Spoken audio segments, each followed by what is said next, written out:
Hey everybody, welcome to another DOE tiny video. Today we're going to be talking about looking at anticipation guides, which is a great way to activate prior knowledge and spark curiosity.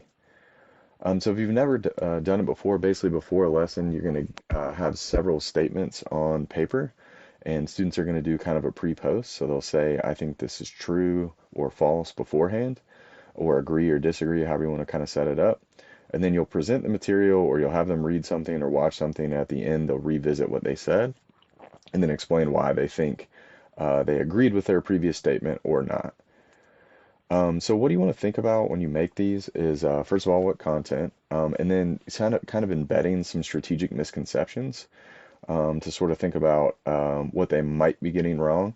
And then what source or sources do you want students to investigate while they're during the kind of presentation or the exploratory phase? And then lastly, how are they going to cite their evidence when it comes to saying, I think this is true or false or agree or disagree and why? So one example that you could look at, this is just about Brown versus Board of Education. So you can see there's a list of statements here um, that essentially go over some stuff. You can see, I'm not going to read through all these, but this could be something that you can do beforehand, and you could have them read something or watch something or have present on something, whatever it might be. So an example for number one, if a student puts true in the preview section after they've gone through the statements and said true, false, uh, as a kind of pre-assessment, then after they've learned about it, in this particular case, you can see the citing their evidence, they would have read something.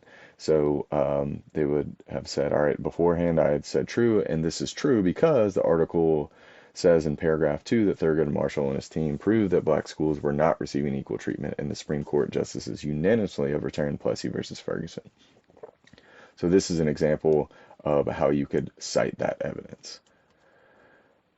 So this was the anticipation guide strategy. You can use it for a ton of different things. It's a great way to build, to activate prior knowledge, build curiosity, and just getting students to think a little bit deeper about something. As a teacher, just think about what content you want to incorporate, what misconceptions you want to throw in there, sources of information, and then how they're going to cite their evidence. Hope that helps.